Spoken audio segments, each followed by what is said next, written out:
It's one of the top jobs for any police officer. Well paid, and it comes with a lot of power.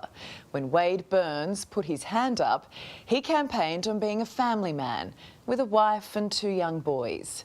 He won, but he was hiding a dirty secret. Wade Burns, Steve Marshall, The Current Affair, good morning. Are you a fit and proper person to be president of this association? Wade Burns is president of a powerful police association, but this cop has a dark, secret past. A serious allegation. Which allegations? A shocking sex assault allegation is plaguing this president's first term. His position is totally untenable. Members who have spoken up claim their association has shot them down. Put your head up and you're out. Do you think you deserve to be expelled? No.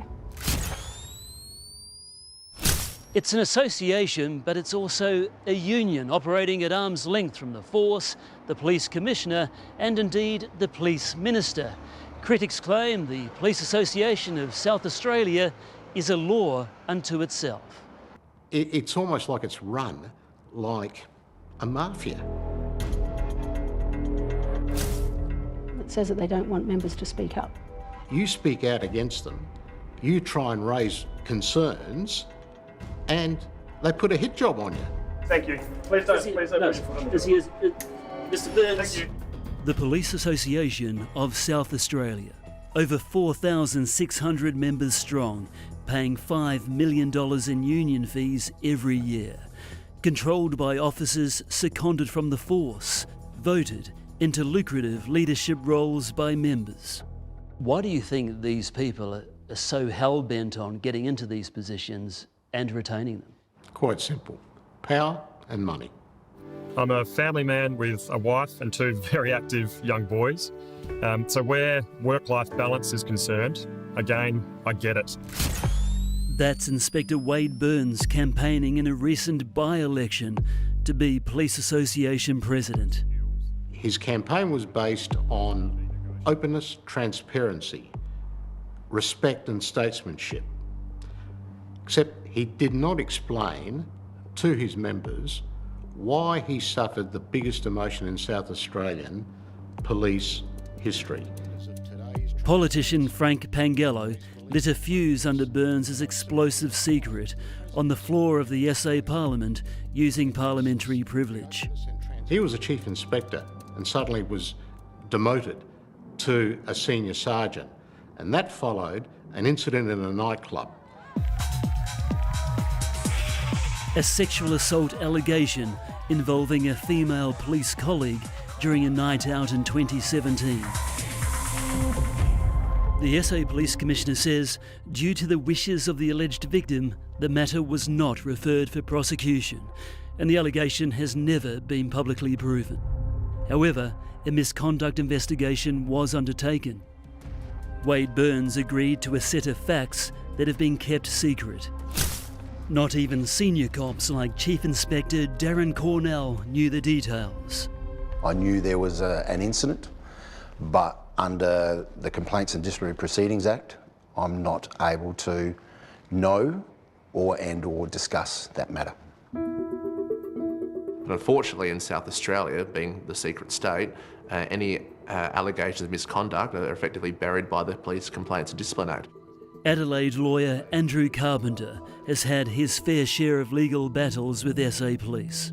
The police have the ability to control the narrative when there have been any allegations of impropriety against police officers. When Pangello revealed the stunning allegation about Burns, voting in the by-election for the association presidency had already opened. Wade Burns just beat his closest rival, Darren Cornell, by a margin of 49 votes. I had members approach me and who had rung the AEC, the Australian Electoral Commission, to try and change their vote because they weren't aware of the allegations. I've never said I was a perfect person. Burns responded with this social media video to association members. This internal matter was recycled by others in a desperate last-ditch attempt to manipulate voter sentiment. Burns has since stepped down from positions he held on school and sports boards, but he's clinging to the president's role. A plum gig with a salary package thought to be in the region of $350,000 a year, including a brand new car. If he's not a fit and proper person for the school board or basketball SA, how can he be a fit and proper person for the Police Association of South Australia? We asked Police Association President Wade Burns the same thing. Are you a fit and proper person to be president of this association? I am the president of the association, yes, Do you and we're think you focusing deserve on to our be? business. That business included expelling Inspector Darren Cornell for discrediting the association and its members. Burns abstained from the vote on expulsion. There's no avenue for Cornell to appeal his ban, so he can't run against Burns in next year's election. I've not breached any code of conduct. I've not breached any criminal law. I've not breached any regulations. I can only come to the conclusion this is about protecting the current president from the election in March 25.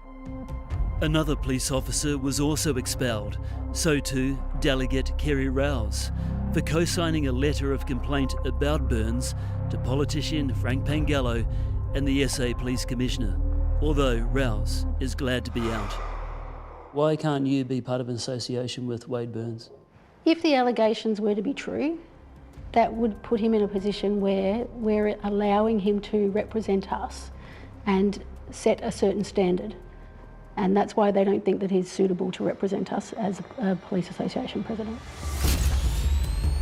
Others have torn up their membership. Do you think you deserve to be in wake of these allegations? It's a serious allegation, Which raised in allegations? Parliament, sexual assault. Oh, those matters have been addressed. He's dismissed it as some seemingly idle workplace incident. It wasn't. Do you think they've been addressed appropriately? Thank you. Burns suffered the indignation of being demoted 2 positions, from Chief Inspector to Senior Sergeant. He was later promoted 1 spot to Inspector. Police officers are there to protect physical and sexual assault against women. How can, with those accusations, how can he then represent the members of the Police Association? The Bombshell assertion has opened a Pandora's box within the association Burns now leads. Untested allegations of a toxic workplace under previous President Mark Carroll. I'm making the choice to step away. 3 former employees lodged complaints with Fair Work Commission, but all withdrew, saying they felt intimidated by the immense legal battle they faced. It's got to a situation where people are even afraid to speak out about their experience in there. So how would you describe the hierarchy of the police association? I can't answer that question. I have to protect myself, I'm afraid. Mark Carroll wasn't home, but he strenuously denied the toxic workplace allegation through his lawyer. Carroll is currently embroiled in a separate civil case brought against him, the association and another member by the former Deputy President. After we asked Carroll if union fees were paying for his legal defence, the Police Association contacted members confirming this is the case, in line with the association's constitution. Members were told the legal bill for all the respondents in the case was $230,000 as of last August. However, A Current Affair understands the total cost to date for the case has since topped $1 million. I know of at least 50 plus members that have withdrawn their membership as a result of either grievances with the Police Association or lack of transparency on the money that is being spent. Carroll's successor, Association President Wade Burns, wouldn't comment. Is the association spending members' money appropriately, Mr. Burns? Thank you. Please don't. Please don't. No, sir. Because Burns is seconded from the police force to a trade union, SA's Police Commissioner has no authority over him. Astonishingly, umbrella organisation the Police Federation of Australia is also powerless to act. That leaves Wade Burns to decide the standard of integrity and transparency in his role as SA Police Association President. Mr Burns, you know the saying, if you can't stand the heat, get out of the kitchen, Mr Burns. Is that the standard our hard-working police officers deserve? I reckon they deserve much better than Wade Burns.